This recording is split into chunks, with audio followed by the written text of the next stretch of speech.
Hey everyone, welcome back to Off House Brewing. Today we're going to do another version of a mead, and it is the beginning of October, so we're going to make a pumpkin mead. Although I'm not using pumpkin, I'm going to use butternut squash. For the most part, all the spices and seasonings that are going to be in there are really what are going to kind of drive a lot of this flavor. But I'm going to roast this guy first. So I'm going to cut it in half, roast it, scoop everything out, throw it in with my must. I think we're going to throw it all in there. We'll see how that goes. I've never done this before, so we're going to see how this works. My girlfriend really likes this kind of thing, so we're going to give it a try. And I also realized that I thought I had a pack of 71B, which was going to be my preferred yeast, but I don't. However, I have this T58, so it's a Belgian strain. I think that the esters that are going to work with this will actually produce, sorry, my oven's preheating. But I think the esters that are going to come out with this Saison yeast, or this Belgian yeast, I believe are going to work pretty well with this. I think it's going to be kind of a fun experiment. I'm only making probably a gallon and a half.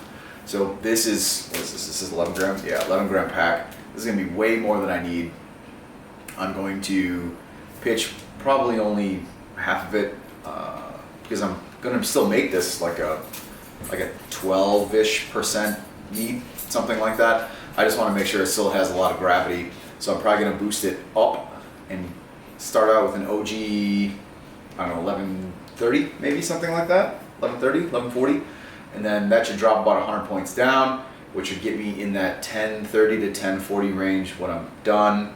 I plan on back sweetening with some maple syrup, I think is how I'm going to do it. Maple syrup, brown sugar, along with any of the spices that'll kind of go in secondary. So it's going to be kind of a fun experiment. Like I said, I haven't done this exactly before, and we're going to see how it goes. I feel pretty confident how this is going to go, so I got to get to getting this guy cut up and roasted.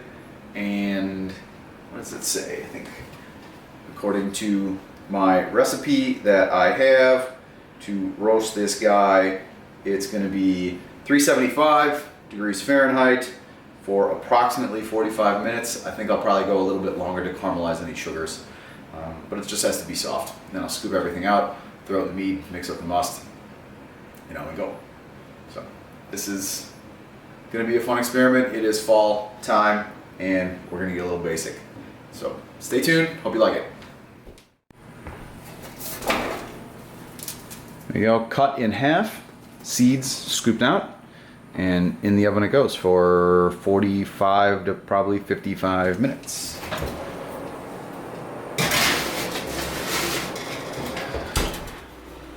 I have my squash is cooked or roasted. I have Go Firm started, 6.3 grams I think it is, and about 5 grams of yeast. And like I said before, I'm using a Belgian ale yeast, so this is going to be a little bit different than I normally probably would do a mead, but I had it on hand and I think this is going to work. Once my Go Firm solution gets down to about 95 degrees Fahrenheit, I'm going to pitch my yeast, let that kind of get going for about 5 minutes. I'm going to temper it with some of the must that I already have down in my carboy, already mixed up. I have 6 pounds of honey, and I have a gallon of spring water. So that should get me around, I think, about 1140. We'll see where it ends up, but it should be around 1140. And I'm going to do something a little different. Normally I do a standard, or the TOSNA protocol, so total organic standard nutrient. Hell, I don't remember what the A is. Application? I don't know. Doesn't matter. But I put that in over the course of about 4 or 5 days. I'm going to front load all the fermento on 24 hours after pitch. I've heard a lot of people do this and they have really good success with it. I'm hopeful. I think the other nice thing is that we're sitting here at room temperature. My basement is, I don't know, 68 degrees, 70 degrees, something like that, which is perfect for a yeast like this. My fermentation chamber is currently filled up with stout, so that's sitting at a temperature that I probably don't want to ferment this at, given this yeast, or if I had any of my other yeast, I don't know that I would want to do that. but this kind of offers me a little bit of flexibility here. I know that you can easily, this will ferment that. It should be a good experiment here. So when I get the pumpkin, I'm gonna put the pumpkin in. I'm gonna weigh it. I don't exactly know how much I'm gonna get. Pre-roasting, it was a little more than 2.5 pounds, which I guess I'm likely gonna get probably about 2 pounds. I don't know what it's really gonna offer. I think it should give me the flavor. I know that I'm gonna be adding cinnamon, nutmeg, probably some lactose, I think, to kind of get that pumpkin pie kind of character to this. I'm hoping this ferments out in about 2 weeks, and we'll see. I'm not going to show you all the mixing and all that other kind of stuff because there's really nothing special about that. And I've done that in the barrel-aged mead video that I haven't put out yet, but it should be out by the time that this one comes out. Kind of going through all the basic, starting of a mead, basic mead making thing. So this is gonna be cool. I'm kind of excited about this. I'm not a huge pumpkin pie kind of person, but I think this is kind of a fun experiment that we'll see how it turns out. And it's gonna, I don't know, I'm kind of debating on what I do with it to backsweeten. I suspect this should get down, like I said earlier, 1030, 1040, something like that. If it gets down 1030 and I have to add backsweeten with honey, I have some meadow foam, and I'm kind of thinking that vanilla marshmallow thing would be perfect for something like this. We'll see where it ends up, and I'll check back once we're done fermenting. About 24 hours after pitch, pumpkin mead right here. All this crud is sitting at the top. I really didn't anticipate that. This is probably going to be, I think I might end up having to scoop it out when it's done, is my thought. It is actively fermenting, even though it's difficult to see.